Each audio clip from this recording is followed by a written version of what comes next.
Hello. The following is a dictation of a post from the blog Cornerstone Apologetics, to be found at cornerstoneapologetics.com. This entry is entitled Questions That Christians Must Answer, Part 1. In a popular YouTube video, linked on the blog, an atheist poses 10 questions that every Christian must answer. Presumably, the atheist thinks that these are knockdown arguments against theism in general, and Christianity in particular. I will try over the next several weeks to provide answers to these questions, addressing them one by one. Question 1.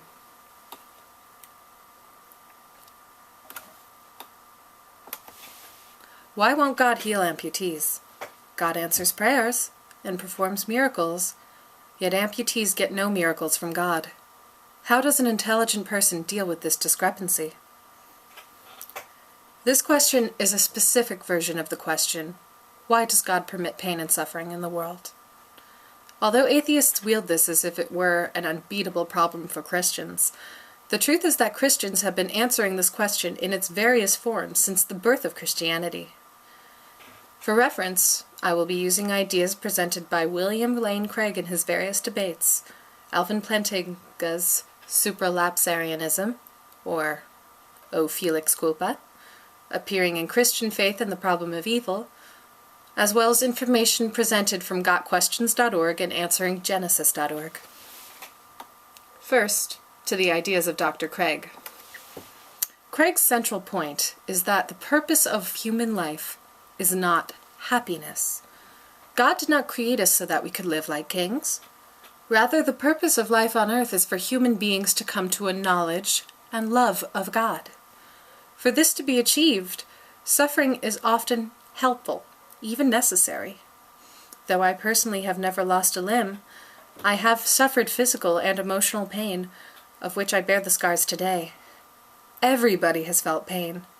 From our viewpoints, pain seems gratuitous and cruel. Yet often after we have internalized the pain, we find it has made us at the least stronger, and often happier and better. Years after a painful experience, we sometimes realize that we are in a better position in faith or life that never would have been possible before knowing that pain. Moreover, human beings are mortal creatures. We all know what awaits us at the end of life. For God to continuously heal every affliction, large or small, would lead to life everlasting. Since we must all be judged after death, God's healing every affliction would be giving us heaven on earth. If God granted me every wish if I simply prayed hard enough, what would be the result? Chances are I would become self-loving, self-centered, self-absorbed, impatient, selfish, small-minded, materialistic, and petty. I might begin to treat God like an overindulged toddler sometimes treats his parent. This example grows all the more repulsive when we consider that greed, idolatry, and pride are manifestly evil. Unlike a toddler, we have no excuse to use God as a means to an end. The crucial point is that with a necessarily limited viewpoint, we are not able to judge whether pain and suffering will ultimately make us stronger. God, in his ordering of the universe, should be likened to a general commanding an invasion, or a railroad operator ordering trains in and out of the station. He can see what we do not. If we are completely unable to know what God's plans are, a death in the family could lead to a stronger family bond overall, as well as a renewed appreciation for loved ones. The same applies to the loss of an esteemed neighbor in a small, tight-knit community. Why would God want me, or my community, or my country to suffer pain?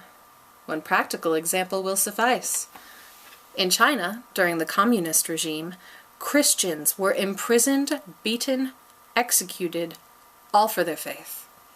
Christianity almost became extinct. Today, Christianity is flowering in China as an organic, self-sustaining movement. in large part because of these persecutions that strengthened the will and faith of the believers. Though those persecuted doubtless suffered, their suffering produced an unstoppable movement towards Christianity. Back to the question. The very question posed by the atheist is misleading.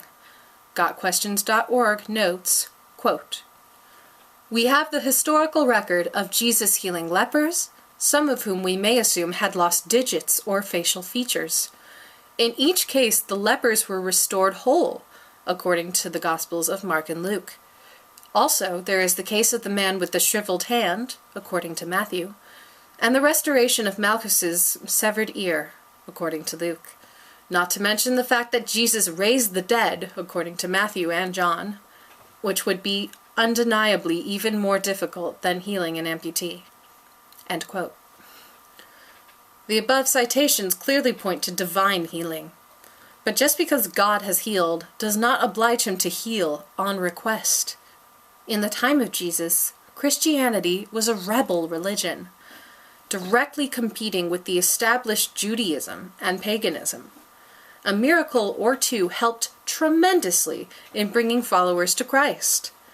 Contrast early Christianity's situation with today. Now, more people than ever are practicing Christians, so direct evidence of God's healing power is less necessary than before. Indeed, thanks to the Gospels, we have compelling evidence of miracles. Moreover, many people have been healed in manners that are medically inexplicable, including being brought back from death's door. So just because God does not heal you does not mean that he does not heal. A point brought up by AnsweringGenesis.org sums up the discussion thus far quite nicely. Quote, "Miracles aren't a grab bag of goodies for us to enjoy. Rather, God uses miracles in particular points of time for very specific purposes. God doesn't need to prove himself to us. We're on trial, not him. Nor does he need to bless us. When he does bless us, it's entirely out of mercy." End quote. We are the ones on trial, not God. God has given us sufficient reason to believe. If he bestows upon us a miraculous healing, we should thank and praise him for his mercy. We must realize that just because God is not being merciful does not mean he is being merciless. A large part of human suffering is self-caused. God gave man free agency, and with it the ability to do right or wrong, good or evil. If I rob you of your money, you suffer. God cannot prevent me from doing so, for that action would rob me of my free agency.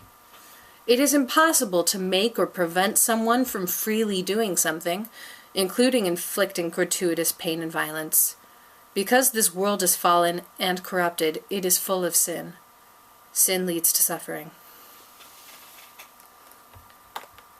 I want to end with what I believe is the strongest argument for why God would permit human suffering and pain.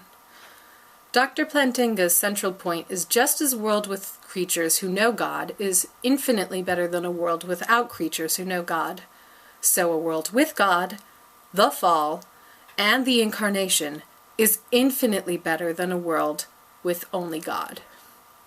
Quote, "Our suffering with Christ, thus joining him in the most profound expression of his love, and enjoying solidarity with him in his central mission, is a good state of affairs. Those who suffer resemble Christ in an important aspect, thus displaying more fully the image of God. If it is a good thing that creatures resemble Christ, it is a good thing that they resemble him in this respect as well. By virtue of our fall and subsequent redemption, we can achieve a level of intimacy with God that can't be achieved in any other way. By virtue of suffering, we are invited to join the charmed circle of the Trinity itself." End quote. By suffering with Christ, we ourselves become Christ-like. Thank you.